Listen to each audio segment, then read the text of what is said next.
This is the Everyday AI Show, the everyday podcast where we simplify AI and bring its power to your fingertips. Listen daily for practical advice to boost your career, business, and everyday life. Do you remember using a smartphone without apps? So I don't know if you remember this, but there was a period for more than a year after the original iPhone launched where there weren't even apps. So imagine today using an iPhone without apps and maybe how useless that phone would feel. Maybe in 1 year or 2 years or 5, we might feel the same way about ChatGPT and say, hey, do you remember when ChatGPT didn't have apps and how little work we were actually able to accomplish? Well, we'll see if that's the case or if this is just another kind of failed experiment from OpenAI. Plugins didn't quite take off. GPTs weren't the next big thing. So what about now that OpenAI has recently unveiled their apps? Is this the true App Store moment? Or is this just some smoke and mirrors and the latest marketing toy from OpenAI? Well, we're going to be digging into that on today's Hot Take Tuesday edition of Everyday AI. What's going on, y'all? Welcome to Everyday AI. My name is Jordan Wilson. I'm the host, and this is your daily live stream podcast and free daily newsletter helping everyday business leaders like you and me make sense of all these whirlwind of AI updates and how we can leverage all this information to grow our companies and our careers. So if you're constantly looking at ChatGPT and saying like, what can I do? Well, it's episodes like this that are going to help you do that. So it starts here with the live stream podcast. But if you really want to take it to the next level, you got to go to our website at youreverydayai.com. That's youreverydayai.com. There each and every day. Well, first, go sign up for the free daily newsletter. But each and every day, we recap the highlights of the newsletter as well as bring you the no-nonsense take on all of the latest AI news. But let's get straight into today's episode. OpenAI at their dev day about a week ago unveiled a lot of things. And actually, I think it was apps that maybe got the least love or the least attention. They unveiled drag and drop agents. They unveiled and released new updates in their API. So millions of developers could start adding new functionality, but then they released apps and eventually the apps SDK that will allow millions of developers to bring native experiences inside of ChatGPT. So if you want to know a little bit more, we're actually going to be going hands-on. So if you are new here, Mondays, we do AI News That Matters. Tuesday, Hot Take. I'm going to give you my hot take on this here in a couple of minutes. And then Wednesdays, we do more of a at work on Wednesdays, putting AI to work. So tomorrow, we're going to be doing some hands-on demos. But today, we're going to be talking about how ChatGPT apps work and kind of what they are. We're going to cover the marketing behind it, but also cut through the hype. I'm going to dish my final hot take on if this is an actual big future move or if it's just another feature bound to die eventually. RIP ChatGPT plugins. And last but not least, I'm going to give you my hot take and explanation on why I ultimately think ChatGPT apps will be a short-term flop, but an absolute long-term home run if OpenAI does this one thing that they've failed to do. All right. And if you did miss all of the OpenAI Dev Day announcements, make sure you go listen to episode 626. We covered that all in depth. But ChatGPT apps are here. If you have a free plan, a paid plan, they're there. You may not have even noticed, but don't worry. I'm going to show you everything, how to enable them, how they work, and really the fundamental shift that this could represent. Emphasis on could. Depends on how these are ultimately rolled out, how they're adopted, and also the information and education that ChatGPT continues to pour into this. So here's the bullet points. If you missed it, if you've took a nice vacation on a yacht in Greece and maybe missed the last week or so, here's what you need to know. So OpenAI launched ChatGPT apps with integrated services out of the gate like Spotify, Zillow, Canva, Figma, and others. Their strategy essentially is to transform ChatGPT into a universal operating system for completing digital tasks. So again, in the same way, like you can run a lot of your day-to-day business operations on your phone, unless you have fat fingers like me and can't type, right? But that's kind of the hope and the long-term goal with OpenAI is one of their initiatives, bringing full working, essentially web experiences inside of ChatGPT without ever having to leave. It's built on an open protocol, the Model Context Protocol from Anthropic for interactive user interfaces and enterprise security. Developers, huge opportunity out there. 800 million weekly active users. That's reported by OpenAI. Also, Goldman Sachs separately projected that this is a $15 to $25 billion market. Also, there's a lot of two sides of this when it first came out, right? A lot of media coverage and people on social media talking about how this is now AI's app store moment, let alone OpenAI's kind of app store moment. And others are, well, no, this is just a startup killer, or this is another piece of marketing from OpenAI that may ultimately flop or may not take off, just like plugins and GPTs. So how can you get your hands on it? Who can use it? So right now, whether you're on a free plan, paid plan, doesn't matter. But any individual plan will have access to apps. So it's going to be a little different how you access them depending on what type of plan you're on. But you should have a little plus icon and then an option once you do click that plus icon to go to add sources. Okay. And then from there, you'll go click connect more, and then you'll scroll to the bottom in your settings, and you should see something that says browse apps, or you can just go directly into your settings in your ChatGPT account. Again, for personal accounts only right now. Look on the left-hand side, apps and connectors, and then browse down to apps. All right. So you do need to one time individually install and at times authorize these if you are connected to one of the 7 apps that launched on launch day that requires you to have an account. Also, in the future, there's going to be paid apps, free apps, service fees, right? Just like in the full, Apple iOS app store. But right now, all the apps from launch are free, but you do have to have an account, like as an example, Canva. And if you are in the European Union, Switzerland, UK, etc., support is not out yet. Also, if you're on a business plan, enterprise plan, education, the rollout has not fully happened yet. That will be for later this year, alongside once OpenAI does unveil the developer submission process. So yeah, right now, there's no, mom is the word on monetization. We still don't even fully have the process for developers to submit an app for approval, but we should be getting word on that soon. So let's talk about a couple examples and how these work now. So one of the biggest differences and one of the newest pieces of utility that come along with apps, and I'm going to go over later kind of the difference between apps and connectors and GPTs, but I want to focus a little bit on apps. So the biggest thing is it essentially brings in a graphical user interface or GUI of these 7 websites. And you might say, okay, well, why? Why wouldn't I just go to Spotify? Or why wouldn't I just go to Canva? We're going to talk about some of the stats and some of the results.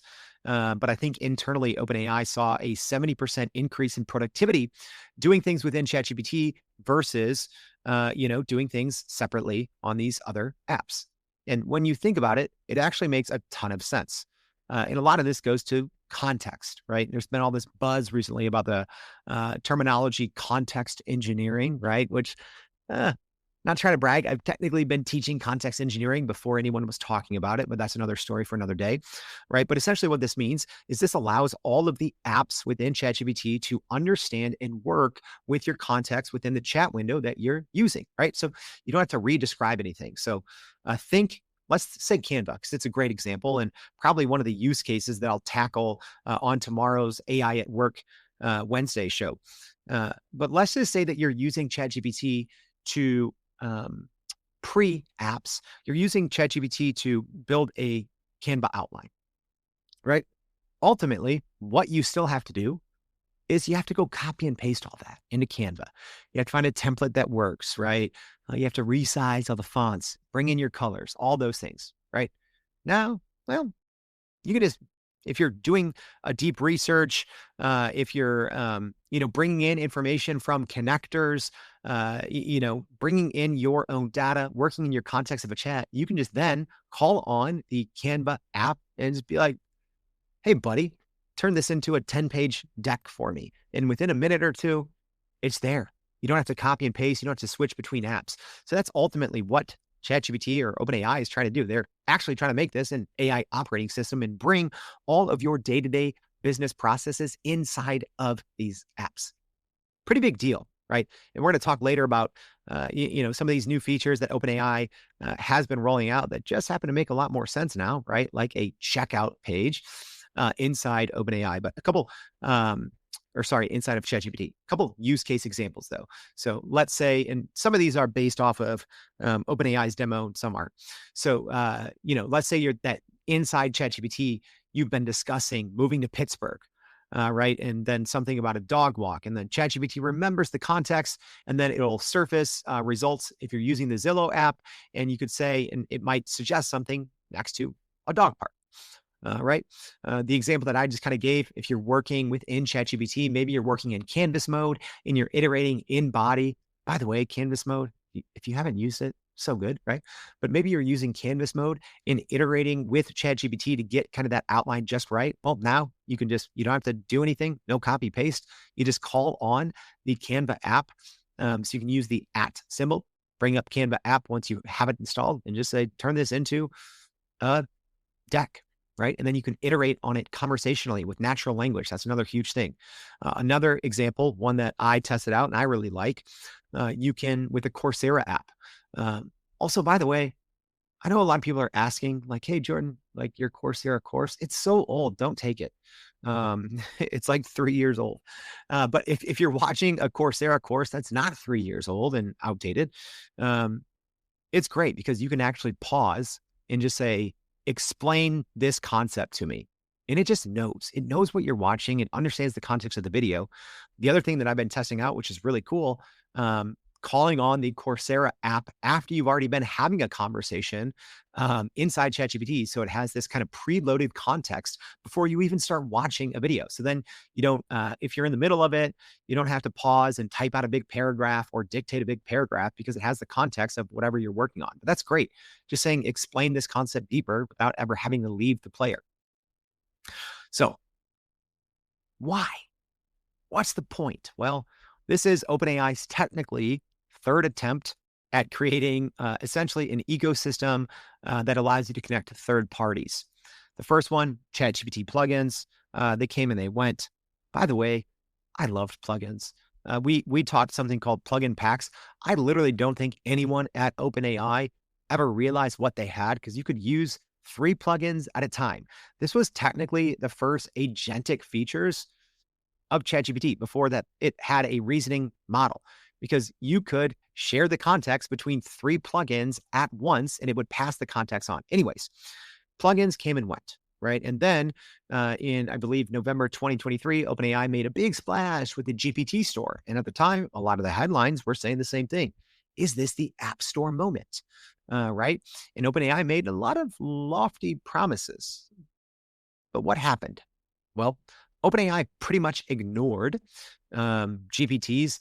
It went, a year and a half without any major updates, right? Finally, it was about a half year ago that they finally allowed GPTs to use, newer models because previously, you could only use the much older GPT 4.0. And finally, before GPT 5 came out, they said, okay, you can use the O3 models. So this is technically their third iteration. And I mean, we'll see what ultimately happens with GPTs because they have the GPT store. And the good thing is, well, the good thing about GPTs is also the bad thing is it's so easy to make a GPT. You can make a GPT in literally about 20 seconds and it can be okay. But the problem is the GPT store got flooded with garbage because I'm not a mathematician, but 99.99999% of everything in the GPT store is hot garbage. Very little utility because the bar for entry is so little. Conversely, plugins, most plugins were of decent quality because it was difficult to get a plugin approved. And you had to have a little bit of some technical chops. So we'll see ultimately where apps lands and what the future is for GPTs. But the goal is for OpenAI to move beyond and to use apps to move beyond just ChatGPT being an AI chatbot. And they're trying to become the operating system in the AI era. So some of the apps available today and reported some of these stats so far based on those app usage from pre-launch testing. So Canva reportedly delivers a 400% faster design creation. Zillow processes 2 million queries daily with 500% conversion improvement using the ChatGPT app. Coursera serves 300 right now, not in the app, but Coursera serves 300,000 students weekly with a 60% higher course completion rate than traditional methods. Also, Spotify, Figma, Expedia, Booking.com complete kind of the launch of the initial 7 apps. There's also 11 more on the way. We don't have an exact launch date for the rest of these apps, but we do know that DoorDash, Instacart, Uber, OpenTable, The Fork, Target, and Peloton are on their way, as is All Trails and TripAdvisor. Side note, I'm tired of like all these AI companies when they're demoing something like, oh, watch this agent, buy your tickets for the concert or book your travel. Y'all, can we just start doing business use cases when we launch these products? Anyways, we don't know yet how or when third-party developers will be able to submit their apps, but OpenAI did release first set of guidelines, essentially what developers have to do in order to submit those, but we don't know how or when they will be approved. We did just hear that they'll be releasing that later this year. So right now, here's how they work, right? If you want to know what's going on under the hood, well, they're built on the MCP standard, which enables developers to define both logic and the interface. The first use, like I talked about, the first time you use one of these apps, you do have to connect and consent to it first, right? Go over the privacy policy, all that good stuff, sign away your firstborn. Not actually, that's just a joke. And also the big difference, apps render an interactive user interface in the chat. So it does feel kind of like you're using, different apps I've used, I think 5 of them so far. Different apps have a different level of like reflecting the web interface, right? I think Zillow, pretty good. Spotify, it's just more of like a very slimmed down version of what you might get in Spotify. So if you're like me, you're probably thinking, wait, didn't OpenAI just release these connectors a couple of months ago? And what about GPTs? What's the difference? Because even Canva is a great example. Canva has a connector, Canva has a GPT, and Canva has an app. Well, by this time, Canva's GPT is pretty much useless now, although previously it was kind of valuable. So Canva's GPT previously, you could give it some information and it would kind of create a design for you, but not in the interface. You had to click to see it and it would open up a new window. It sometimes worked, but mainly didn't, right? So Canva's GPT specifically, great in theory, but that's not really what GPTs are for. So let me just kind of go over some of the differences. Well, actually, no, let me finish this Canva piece. So Canva's app, great. I think it's one of the best, shiniest use cases of the 7 that they announced that are available. And then Canva's connector, conversely, something I use all the time. I love doing deep research across my Canva. I know that's weird, but I've done 630 podcasts and each and every one of them has a little Canva deck that I show on the live stream, just with some notes and some bullet points, right? So I use the connector. I can ask deep questions across, so 600, some of them are 20 pages. So yeah, 1,000 plus pages of Canva docs.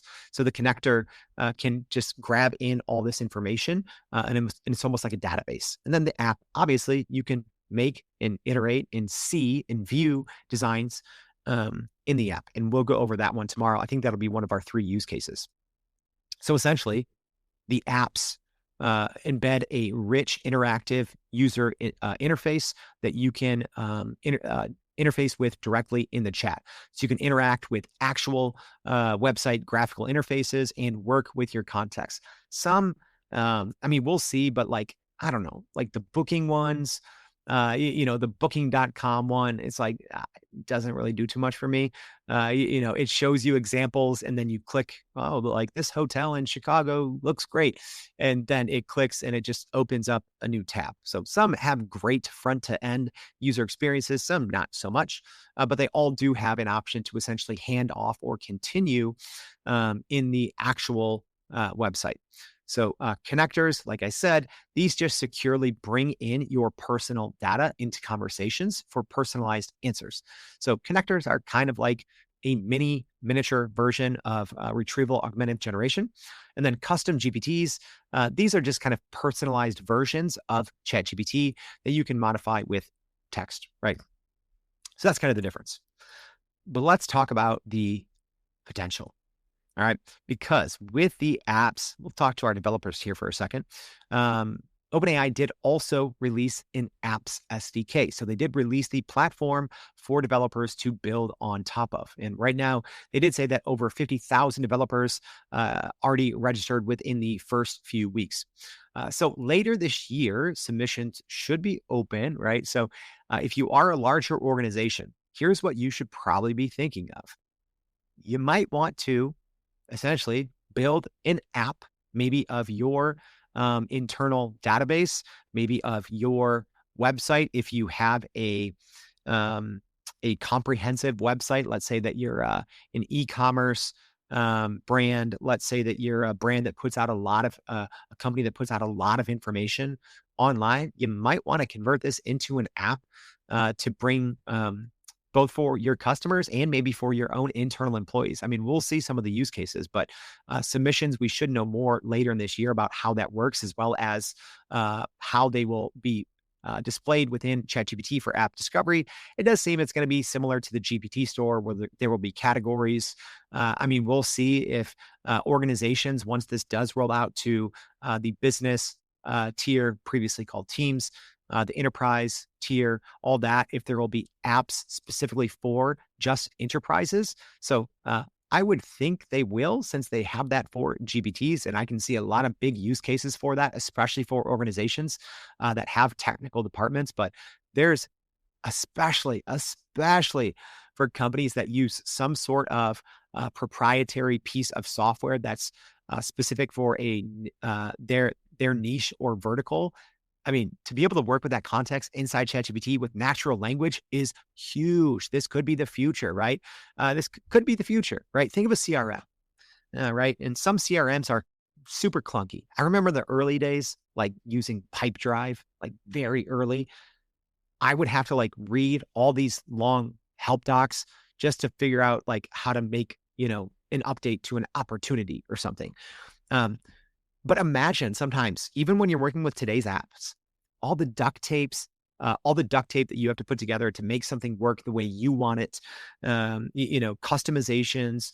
A lot of companies pay extra or have developers build on top of their current software. Well, imagine if it just worked with your natural language inside ChatGPT, those pieces of software that you use. I do assume probably any huge enterprise piece of software, your email marketing tools, your CRMs, they're going to have to go inside ChatGPT apps. I don't think they're going to have a choice, because what's going to happen, I think some of the more AI native organizations are going to do that, right? So let me take as an example.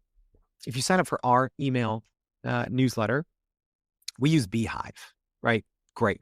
Previously, we used MailChimp. I would assume a company like Beehive would probably be early to adopt something like this. And they're growing and they're making everyone else in the industry sweat. I would assume even the legacy players are eventually going to have to bring their apps in. It's the same thing with the iOS app store. There's no big enterprise piece of software out there that doesn't have an iOS app, right? You can't not. So I do think eventually, if OpenAI does this the right way, and I'll give my 2 cents hot take on this at the end. Everything's going to have to move in there. And I do think ultimately we're going to see Anthropic, Google, and Microsoft follow suit.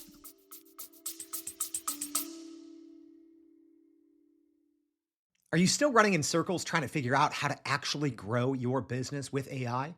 Maybe your company has been tinkering with large language models for a year or more, but can't really get traction to find ROI on Gen AI. Hey, this is Jordan Wilson, host of this very podcast. Companies like Adobe, Microsoft, and NVIDIA have partnered with us because they trust our expertise in educating the masses around generative AI to get ahead. And some of the most innovative companies in the country hire us to help with their AI strategy and to train hundreds of their employees on how to use Gen AI.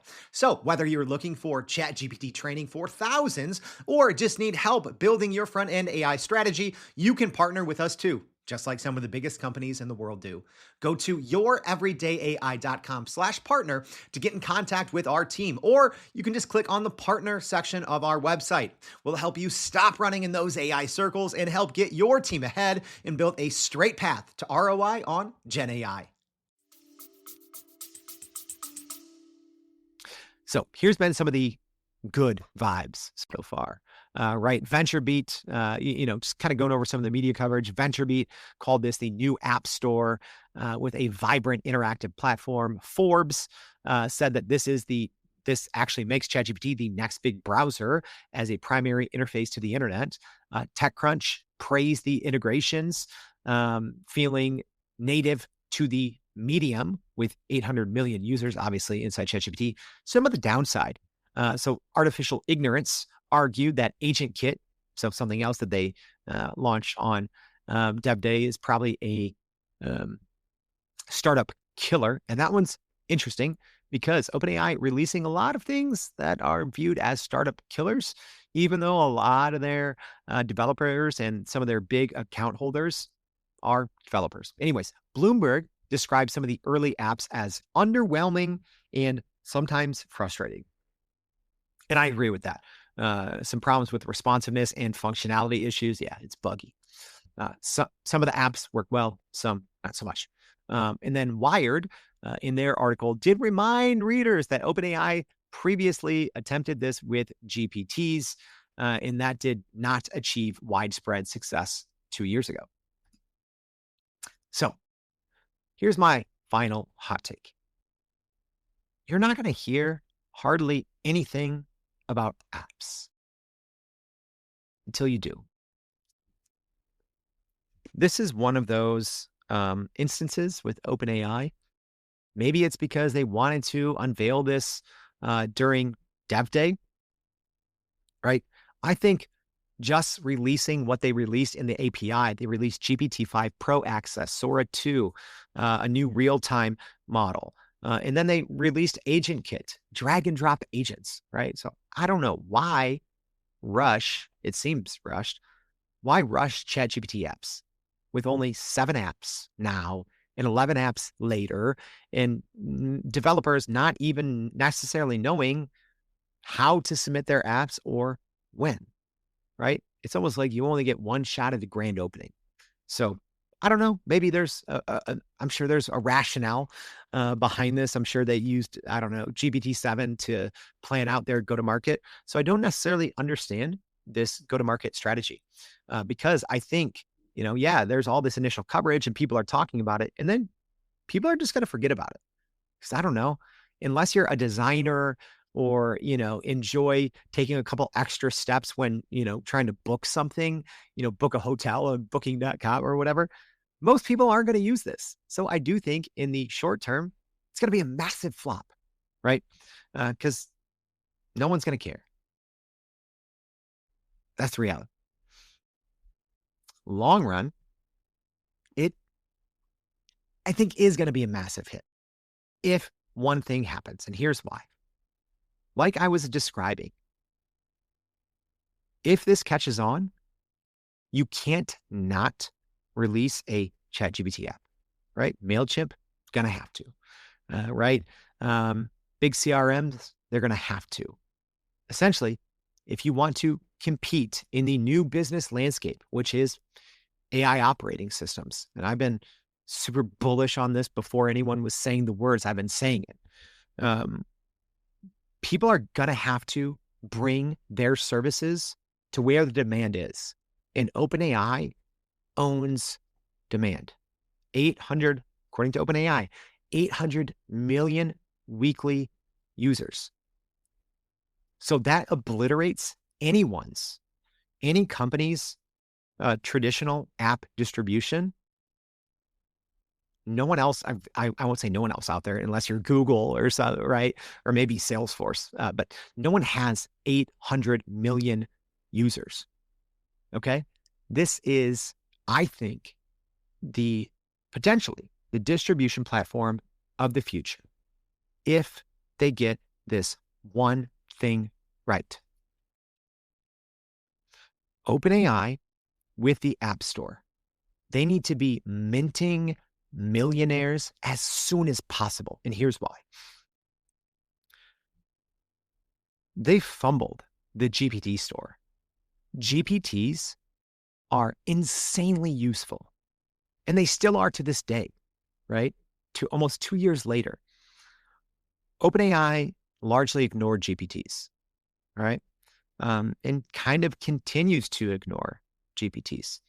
And I think the power is immense. And I really hope they don't get rid of them, because GPTs, like I said, for small teams that can't go out and build on the apps SDK, GPTs, I think, have become essential almost for a lot of companies' day-to-day business operations, right? So I hope OpenAI continues to support and maybe promote and improve GPTs. But one thing they did not do that they kind of promised, they talked about monetization of GPTs, right? They're like, hey, developers, go build your GPTs and put them on the GPT store, for our most used GPTs, we're going to share the wealth, right?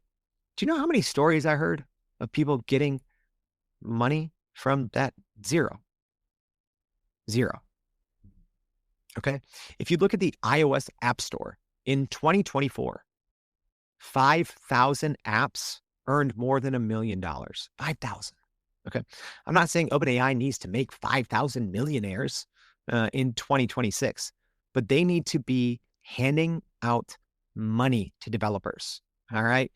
Because if you want to incentivize everyone to get on board, you need to put your money where your mouth is. And OpenAI, in my opinion, maybe they paid a couple developers for the GPTs that they put out on the GPT store. But I remember seeing stories, and we shared about it in our newsletter, of some of the most prominent developers that had, GPTs that were, top on the GPT store, were like, yeah, I haven't seen a penny. So OpenAI, you have to pay people, and you have to make them insanely rich. Talk about a great PR strategy, because let's be honest, you fumbled this rollout. OpenAI should have waited and had at least a concrete timeline. They should have said, hey, October 6th, right? This is Dev Day. We're announcing it. November 1st, you're going to be able to submit your apps. The, App Store is going to launch November 19th, my birthday, right? So have a plan, right? Here's how monetization is going to work. We're going to make money on, fees and paid apps and these things. And, developers are going to get, 30% of, right? You don't get a second chance to roll this thing out. So you already messed up once. So OpenAI, if you want this to work, don't mess this up again. You need to make so many people insanely rich very quick, instant overnight millionaires, because what that does is it creates this cyclical PR buzz, right? Because now all of a sudden you're going to start seeing these things on the news. You're going to start seeing, right, these stories pick up everywhere. And then that brings even more and more users. So you're welcome, OpenAI. Do that, and this won't fail, because let's face it. Plugins obviously failed. GPTs, for what they currently can do, I think have largely failed because they haven't given them the attention and promotion they deserve. So OpenAI, third time can be the charm with the App Store. This can be your App Store moment if you do it right. So far, you haven't done it. but it's not too late. There's my hot take, y'all. I hope this one was helpful. So if you want, make sure you tune in tomorrow. We're going to be doing a more practical, hands-on walkthrough. So on Wednesdays, we do AI at work on Wednesdays, and we're going to be showing you, I think, 3 of the most practical use cases so far. I'm going to be walking through those with you live. So it is a visual episode. So if you normally listen on Spotify, Apple Podcasts, thanks for the support. Appreciate that. But in the show notes, we always leave a link back to our website where you can go watch the video version. So make sure you tune in tomorrow for that one. Go to youreverydayai.com, sign up for the free daily newsletter. Thank you for tuning in today. Hope to see you back tomorrow for that one and every day for more Everyday AI. Thanks, y'all. And that's a wrap for today's edition of Everyday AI. Thanks for joining us. If you enjoyed this episode, please subscribe and leave us a rating. It helps keep us going. For a little more AI magic, visit youreverydayai.com and sign up to our daily newsletter so you don't get left behind. Go break some barriers, and we'll see you next time.